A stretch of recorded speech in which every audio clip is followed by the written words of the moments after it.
250,000 birds turn left at the exact same instant. No warning call, no visible leader, no signal any human could detect. One moment, the flock is a wide, flat sheet stretching across the sky. A heartbeat later, it collapses into a tight, spinning funnel. Then it explodes outward again, into something that looks almost like a giant wave rolling through open air. Not one bird collides with another. Not one gets left behind.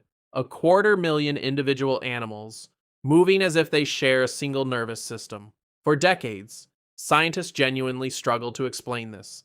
In the 1930s, one respected ornithologist got so frustrated trying to explain the speed of it that he half-seriously suggested the birds might be reading each other's minds. It sounds absurd, but watch the footage yourself, slow down frame by frame, and you'll understand why even trained scientists once considered it. Because whatever is happening inside that shifting black cloud happens faster than sound can travel through it. It took physicists, not just biologists, working with military-grade tracking cameras to finally crack how this actually works. Today we're going inside one of the most visually stunning mysteries in the natural world, and the surprisingly simple rule hiding behind it. Meet the European starling. On its own, an unremarkable bird. Stocky, dark, about the size of a robin, with feathers that shimmer faintly purple and green in direct sunlight. Individually, there is nothing about this bird that suggests anything extraordinary, but gather enough of them together, and something remarkable happens. Every winter evening, just before sunset, starlings begin gathering near their roosting sites in enormous numbers. Small groups merge into larger ones. Larger ones merge again, until, in some of the biggest documented displays, more than 1 million birds are moving together in the same airspace at once. This phenomenon has a name, a murmuration, and once it begins, the flock stops behaving like a collection of individual animals at all. It starts behaving like a single, continuous shape, twisting, folding, pulsing outward and collapsing inward again and again for minutes at a time, before the birds finally settle down to roost for the night. People travel specifically to witness this. Cities in England, Ireland, and parts of the American Midwest have become known gathering points, purely because the visual spectacle is so overwhelming. But underneath that beauty was a genuine scientific puzzle nobody could solve for most of the 20th century. To understand why this baffled scientists for so long, you have to understand the physics problem hiding inside it. These birds aren't moving slowly. Individual starlings within a murmuration can fly at speeds exceeding 20 miles per hour, banking and turning in fractions of a second. If every single bird had to individually see, process, and react to what a bird on the opposite side of the flock was doing, the reaction time required would be far too slow. By the time the signal reached the far edge of the flock, the shape should have already fallen apart. Birds should crash into each other constantly, and yet direction changes ripple through murmurations of hundreds of thousands of birds in a fraction of a second.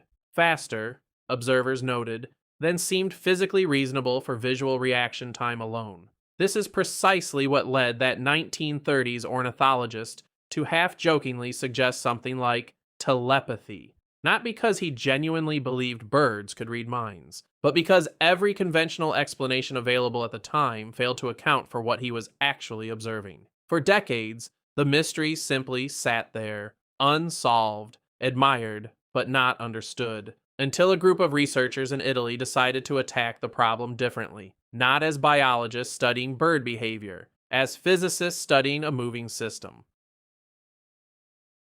In the mid-2000s, a team of Italian physicists and biologists launched a project specifically designed to solve this puzzle. Working near Rome's central train station, a well-known murmuration site, they set up multiple synchronized cameras aimed at the sky. The goal was to capture the exact three-dimensional position of every single bird in a flock, frame by frame, and reconstruct the entire murmuration digitally. Using over 400 photographs from multiple simultaneous camera angles, the team plotted individual bird positions and calculated precisely how each one moved relative to every other bird around it. What they found overturned the assumption most people had made for decades. Each starling wasn't reacting to the entire flock at once. It wasn't even reacting primarily to the birds physically closest to it in space. Instead, each bird was tracking a fixed number of neighbors, regardless of how close or far those neighbors actually were. The magic number the researchers identified was 7. Each starling pays close attention to its nearest 7 neighbors, and largely ignores everything else happening in the flock. This is called topological distance, rather than simple spatial distance. It doesn't matter if the flock is tightly packed or spread wide open. Each bird still tracks the same fixed number of neighbors, 7, adjusting its own speed and direction to match them. Here's where the discovery becomes genuinely elegant. If every single bird only has to track 7 specific neighbors, the math suddenly makes sense. When one bird changes direction, it doesn't need to broadcast that change to the whole flock. It just needs its 7 nearest neighbors to notice and respond. Those 7 birds, each already tracking their own 7 neighbors, pass that adjustment onward. The signal spreads outward like ripples on water. Small localized reaction after small localized reaction, until the change has rippled across the entire flock. Not because any single bird sees the whole picture, but because thousands of tiny local reactions chain together into something that looks, from a distance, like centralized, coordinated intelligence. Researchers describe this as a low noise system, meaning very little information gets lost or distorted as it passes from bird to bird through the flock, which explains something that had puzzled observers for decades. Why direction changes seem to ripple through the flock faster than any individual bird's visual reaction time should reasonably allow. It isn't one bird reacting to a million others. It's a million birds, each reacting only to 7, creating an emergent pattern that no single starling is actually orchestrating. Nobody is in charge. There is no leader calling the shots from the front. Just a simple rule, repeated a million times simultaneously. If this kind of hidden mathematics inside nature is blowing your mind as much as it blew mine, do me a favor and hit that like button right now. It genuinely helps this kind of discovery reach more people.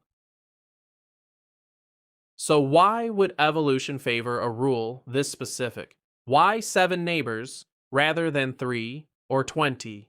The leading explanation traces back to the single biggest threat these birds face: predators. A massive, swirling, unpredictable cloud of birds is extraordinarily difficult for a hawk or falcon to hunt effectively. When thousands of individual targets move as one continuously shifting shape, a predator struggles to lock onto any single bird long enough to strike successfully. Scientists call this effect target degeneracy. The individual essentially disappears inside the collective. Researchers studying flock cohesion found that tracking exactly 6 to 7 neighbors represents something close to a mathematical sweet spot. Enough connections to keep the entire flock cohesive and responsive, not so many that any individual bird becomes overwhelmed trying to track too much information at once, wasting precious reaction time it needs when a predator actually attacks. There's a second advantage as well. On cold winter nights, gathering in these enormous numbers before roosting allows the collective body heat of the flock to measurably raise the surrounding air temperature, a side benefit that likely reinforces why these birds gather in such extreme numbers in the first place, beyond simple predator defense. Evolution didn't design a leader. It designed a rule simple enough for a bird with a brain the size of a fingertip to follow instantly, repeated across a million individuals, producing something that looks, from the ground, almost impossibly intelligent.